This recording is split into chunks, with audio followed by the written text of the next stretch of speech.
Hello everyone, Jotaro here with an action figure review. This time we're looking at Jotaro Kujo, an action figure from Medicos Entertainment's Super Action Statue line of action figure products. This is a product that actually came out very recently, either early January 2010 or late December 2009. It normally retails for 3,500 yen or roughly $37 or so American.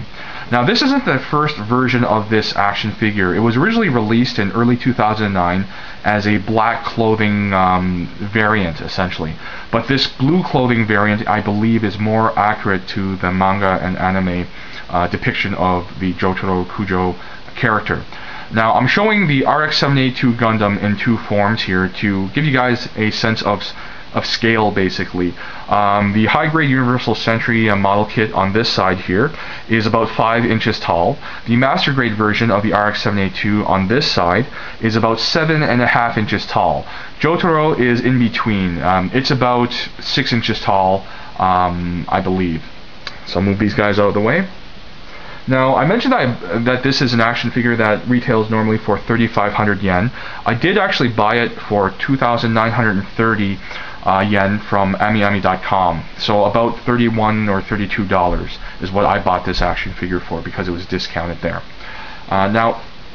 Moving on to, I guess, the next point would be accessories. This is a product that comes with quite a few accessories. It comes with 4 heads in total. First, it comes with a pair of, I guess, normal standard heads. One here and one on the action figure, obviously. The only difference between these two is that one has a neutral expression and the other one has a slightly irked or annoyed expression, I guess. You can't really tell a difference until you take a closer look at them. But it's very nicely detailed. The hair, for example, is I think a dark blue color with like light blue accenting paint on it. The details of the face, like the lips, the eyes, eyebrows, are all, I believe, hand painted and very, very well done. I don't see any flaws in the paint application, so I'm quite impressed by that.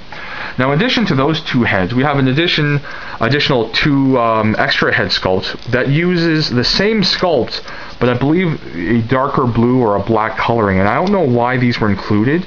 If any of you guys know why these 2 extra heads were included, please let me know in the comments section. Next up are a pair of alternative sort of pant leg accessories. Your normal pant legs on the figure have the sort of indication of a pocket, but it's really small and there's nothing you would do with it. However, an extra piece that you can add on via ports and pegs. You have 4 rectangular pegs and 2 cylindrical or circular pegs that go into ports on the front of the thigh. Actually have a sculpted pocket here that's larger, and basically once you attach it to the thigh, you can get the action figure to pose with a hand in the pocket, which is quite nice. And you get 2 of them, so you have the option of having left and right pockets on the pants. Next up are basically the hands. Now this action figure comes with 6 pairs of hands for a total of 12 hands. The figure comes packaged with these fists attached. In addition, you get a pair of pointing finger hands, which I have one up here. A pair of open finger hands, a pair of closed finger hands in sort of a chopping motion, a pair of hands with the index finger and thumb in a sort of pinching position, which you would use to pose Jotaro with sort of, he could hold his the brim of his cap. And finally you have a pair of sort of half hand nub accessories, which I'm using right now in this pocket, so that you can just put it in the pocket and pose it as so. Now, the other accessory that comes with this action figure is this display stand, which is quite nice. It's made out of sturdy, I think, ABS plastic. It's clear plastic. It has 3 points of articulation, one at the base, one at the middle, and one at the top joint. It has a peg here that attaches to the back of Jotaro's torso through a circular port. You just plug it in and display your action figure as you want. So next up is articulation. So starting off, the feet have a point of articulation at the toe section, so you can bend it up and down. The ankles have a combination ball peg joint that allows bending movement back and forth and a bit side to side, as well as full rotation. And the knees have 2 points of articulation, one above and one below the knee, so that you actually get a significant bend here if you wanted to. The upper thigh has 2 points of articulation, one at the thigh here where it's like a shaft or a peg joint, which allows rotation, and then the hip joint here is cut. It's kind of like a ball joint, but it's actually cut in the middle to allow forward and back bending. Next up is the torso, which has 3 points of articulation, one at the waist for rotation, one at the rib cage for rotation and bending, and one above the rib cage for rotation and bending. So bending here at the waist, bending and turning at the rib cage, and bending and turning at the upper chest. So you actually have a really great range of articulation here. The shoulder actually attaches to the torso at 2 points, or at 1 point rather. Right where it attaches to the torso, it allows forward and back movement. At the shoulder joint itself, it allows bending movement and rotational movement. The elbows have, similar to the knee here, the elbows have 2 points of articulation above and below the elbow to allow a significant bend there. The wrists themselves, like the ankles, have a ball peg joint component, so it allows bending and rotation. The neck and head have 2 points of articulation, one at the base of the skull that allows rotational movement, and one at the neck to allow bending movement. And finally, at the back of the coat, we have 1 point of articulation, a hinge basically, that allows you to pose the coat in various ways. And one thing to note is that the coat itself is not a part of the torso, it's not attached to it. It's actually a separate component that if you wanted to, you could remove, if you remove the arms and just freed the coat from the torso.